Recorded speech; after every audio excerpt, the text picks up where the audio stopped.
आज मैं आप सबों को रानी चुआ स्वर्णरेखा नदी उद्गम स्थल दिखाने चल रहा हूँ। रास्ता पहले से अब बहुत बढ़िया बन गया है। यह रोड लोधमा होते हुए कर्रा खूंटी जिला चला जाता है।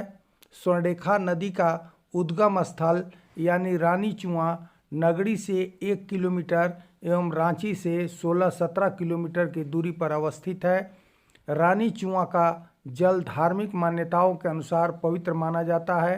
रानी चुआ को स्वर्ण रेखा नदी का मूल भी कहा जाता है, जिसका दर्शन करने के लिए अक्सर लोग आया करते हैं। 14 जनवरी को हर साल मकर संक्रांति के अवसर पर 2 दिवसीय मेले का आयोजन होता है, जिसमें लाखों लोगों द्वारा नए वर्ष को स्वागत करने रानी चुआ आते हैं।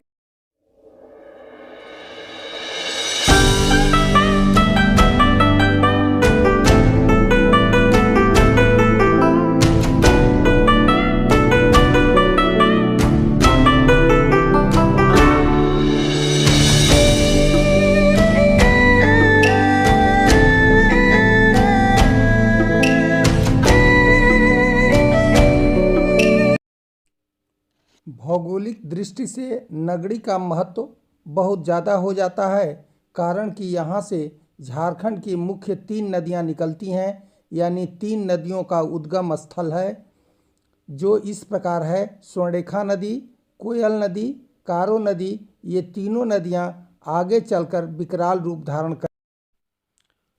यह स्वर्णरेखा नदी उद्गम स्थल रानी चुआ रांची शहर से 16 किलोमीटर दक्षिण पश्चिम में स्थित नगड़ी प्रखंड के नगड़ी गांव में रानी चुआ नामक इस स्थान से निकलती है और उत्तर पूर्व की ओर बढ़ती हुई मुख्य पठार को छोड़कर जल प्रपात के रूप में गिरती है। उद्गम स्थल पर वृक्षारोपण कर नदी के प्रवाह में निरंतरता लाने में मदद की जा रही है एवं वृक्षारोपण से भूमि के कटाव पर नियंत्रण पाया जा सकता है। उद्गम स्थल को पर्यटन के रूप में विकसित कर स्थानीय लोगों को जोड़ने का काम किया जा रहा है। यहाँ पर मकर संक्रांति के अवसर पर 2 दिनों का भव्य मेला लगता है, जिसमें लाखों लोग शरीक होते हैं। सैकड़ों किलोमीटर दूर से यहाँ दुकानदार एवं दर्शक लोग आते हैं। इस मेले में दर्शकों की संख्या दिनों दिन बढ़ती ही जा रही है। इस क्षेत्र के लोग इस रानी चुआ के जल को गंगा जल मानते हैं। सारे धार्मिक अनुष्ठान इसी जल से संपन्न होता है। यहाँ पर लोग स्नान ध्यान करते हैं और यहाँ इस रानी चुआ का पूजा भी करते हैं। स्वर्णरेखा नदी में आगे चलकर चांडिल टाटानगर के आसपास सैकड़ों लोग सोना निकालने के लिए बालू को छांकते रहते हैं। इसी वजह से इस नदी का नाम स्वर्णरेखा नदी पड़ा। झारखंड की एकमात्र यह नदी है जो समुद्र में जाकर गिरती है पश्चिम बंगाल में। इस नदी का धार्मिक मान्यता बहुत ज़्यादा है। इसी नदी के पानी से धार्मिक अनुष्ठान किए जाते हैं, मुख्य रूप से झारखंड, पश्चिम बंगाल और उड़ीसा में।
यह तालाब बहुत रमणीक है। यहाँ पर लोग स्नान करते हैं और इस तालाब का पानी कभी सूखता नहीं है। ये तालाब इतना जिंदा है कि यहाँ पर डेका टोली के लोग इस तालाब से पानी ले जाकर के ईख का खेती करते थे। डोका टोली ईख का खेती में रांची ज़िले में फेमस है। पहले बोरिंग नहीं हुआ करता था तो इसी तालाब के सहारे गन्ने की खेती की जाती थी।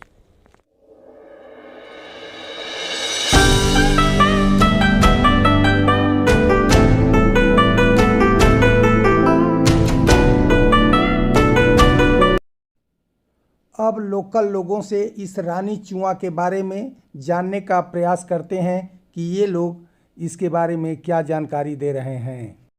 इसका नगरी के ही रहने वाले हैं हम, और जहाँ पे इस वक्त हम लोग खड़े हैं ये बहुत पुराना धरोहर है हम लोग का।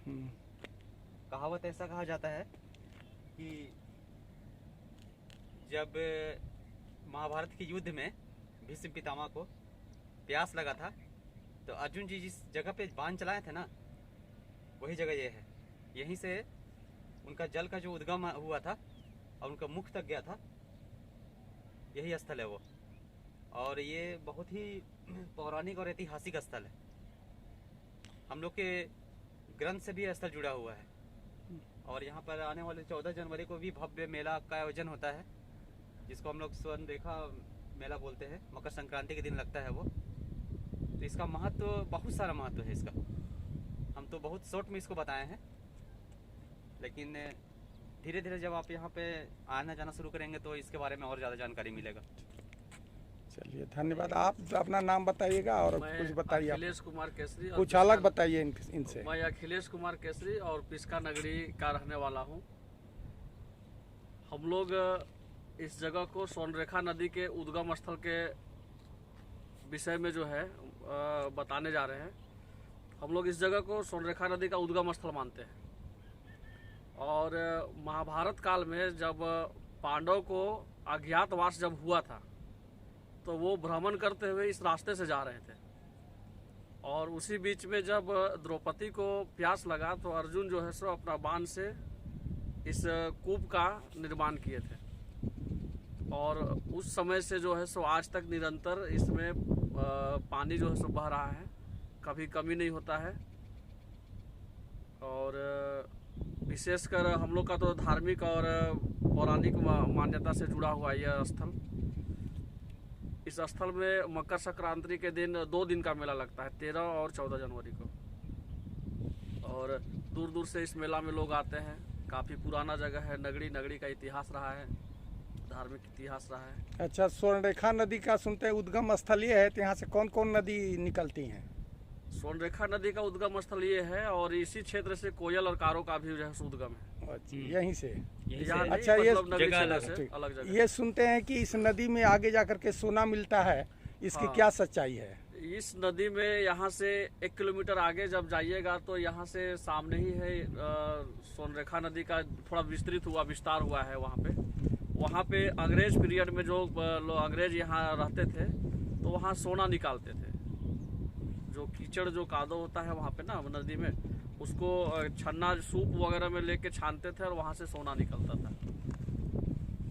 तो अभी भी टाटा साइड में सुनते हैं कि बहुत से लोग बालू को छानते रहते हैं, कुछ न कुछ मिलता है। स्वर्णरेखा नदी का नाम उसी के कारण पड़ा स्वर्णरेखा, यानी इस नदी में सोना मिलता है। सोना मिलता है। हो तभी सकता है तो लोग सोना का लगे खान भी हो हमारे क्षेत्र में। ऐसा कुछ समय पहले अखबार में भी हम लोग को निकला था कि नगरी क्षेत्र में सोना का खान है। चलिए, बहुत बहुत धन्यवाद।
जनवरी को शुरू होता है हाँ। और 14 को आखिरी होता है लास्ट। और ये रानी चुआ के बारे में कुछ बोलिए। रानी चुआ बहुत धर्म स्थल है।